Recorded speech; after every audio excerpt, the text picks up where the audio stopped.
अस्सलाम वालेकुम स्टूडेंट्स, आज हम पढ़ेंगे डाइजेस्टिव सिस्टम के बारे में। डाइजेस्टिव सिस्टम को हम आम जुबान में निज़ाम हाज़मा बोलते हैं।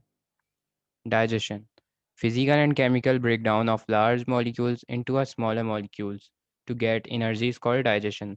डाइजेशन एक ऐसा अमल है जिसके अंदर बड़े मॉलिक्यूल्स टूट जाते हैं छोटे मॉलिक्यूल्स के अंदर, ताकि बॉडी को एनर्जी प्रोवाइड की जा सके। जब हम खाना खाते हैं तो उसके अंदर लार्ज मॉलिक्यूल्स होते हैं, तो डाइजेस्टिव सिस्टम क्या करवाता है, लार्ज मॉलिक्यूल को ब्रेक करवा देता है स्मॉलर मॉलिक्यूल्स के अंदर, ताकि बॉडी को एनर्जी मिल सके। Human digestive system, in human digestion of the food takes place in digestive tube called alimentary canal. तो ये डाइजेशन का अमल जो होता है वो एक डाइजेस्टिव ट्यूब के अंदर होता है, जिसे हम एलिमेंट्री कैनाल कहते हैं। Alimentary canal is divided into following parts. Alimentary canal के कुछ पार्ट्स हैं। फर्स्ट पार्ट है mouth, second pharynx and oesophagus, third stomach, fourth small intestine and large intestine. सही है। सबसे पहले जो खाना खाएंगे वो हम जाएगा माउथ के अंदर, माउथ के बाद जाएगा फेरेंक्स और ईसोफेगस के अंदर, ईसोफेगस के ज़रिए ये जाएगा स्टमक के अंदर, स्टमक के बाद जाएगा small intestine, then finally into large intestine. और जो वेस्ट मटेरियल होगा बॉडी से वो एनएस के थ्रू बॉडी से निकल जाएगा। Mouth, the digestion of food starts from our mouth. जो खाने की डाइजेशन का अमल है वो हमारे माउथ से ही स्टार्ट हो जाता है। The food is broken down into small pieces by chewing. सही है। जब हम खाना खाते हैं तो हम उसे चबाते हैं, चबाने से क्या होता है, मॉलिक्यूल टूट जाते हैं स्मॉलर मॉलिक्यूल्स के अंदर। Here is a salivary gland secretes saliva which soften the food and start the digestion of carbohydrate part of the food। सही है। माउथ के अंदर मौजूद होते हैं स्लेवरी ग्लैंड्स। स्लेवरी ग्लैंड से क्या होता है, सलाइवा निकलता है, और क्या करता है, सलाइवा खाने को सॉफ्ट करता है, soft in the food and start the digestion of carbohydrate part of the food. जो भी खाना खाते हैं उसके अंदर जो कार्बोहाइड्रेट का पार्ट होता है उसकी डाइजेशन स्टार्ट करवा देता है। Second part pharynx and oesophagus. Mouth के बाद जो खाना है वो जाएगा फेरेंक्स के अंदर, फिर ईसोफेगस के अंदर।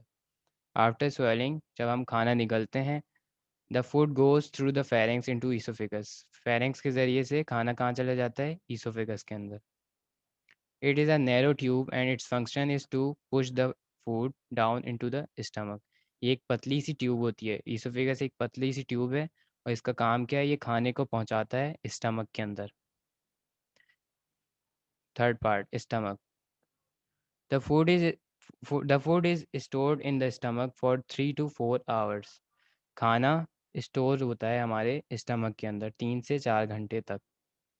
The wall of the stomach is line with the gastric glands which secret gastric juices.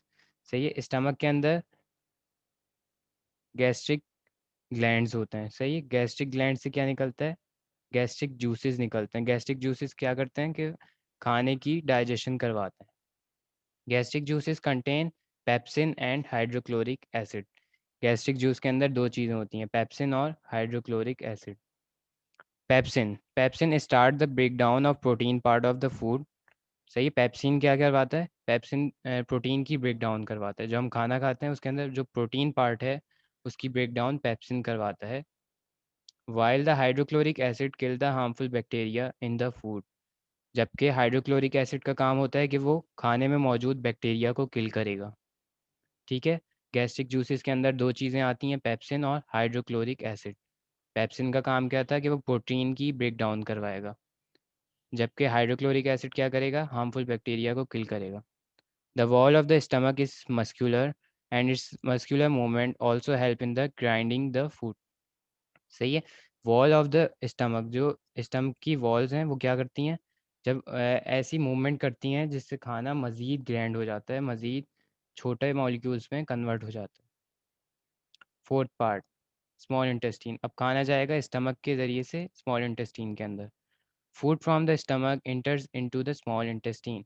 खाना स्टमक से चला जाएगा स्मॉल इंटेस्टीन के अंदर। The small intestine receive the secretion from the liver and pancreas. Small intestine के अंदर secretions आ रही होती हैं लिवर से और पेनक्रियाज से। ठीक है।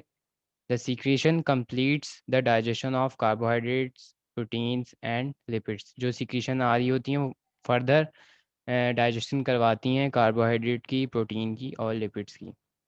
और मोस्टली जो हमारी एब्जॉर्प्शन का और डाइजेशन का अमल है वो स्मॉल इंटेस्टीन के अंदर हो जाता है, कंप्लीट हो जाता है। ये इम्पॉर्टेंट पॉइंट है कि कम्प्लीटली डाइजेशन का अमल जो है वो स्मॉल इंटेस्टीन के अंदर ही हो जाता है। फाइनल पार्ट है लार्ज इंटेस्टीन।